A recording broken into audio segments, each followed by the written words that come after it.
અમે આવી ગયા છીએ અહીંયા ગેરેજ ઉપર અને ગાડીનું કામ ચાલુ છે. BX6 બને છે. હસ્તી ને મસ્તી ગાડીના નામ છે. જોઈ શકો છો તમે,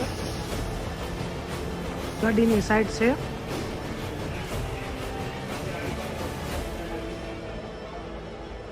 આ અમારી ગાડીની ગેલેરી પાસ થઈ ગયેલી છે. જે સીલિંગ આવે છે એની ઉપરની એ અમારી ગાડીનો પાછળનો ભાગ છે, જે ખાટું બનાવ્યું છે. અને આ અંદર પૂરી ફાઈબર બની રહી છે.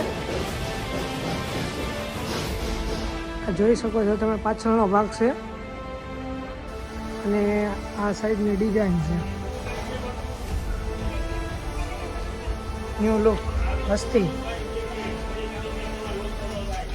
આ હસ્તી છે.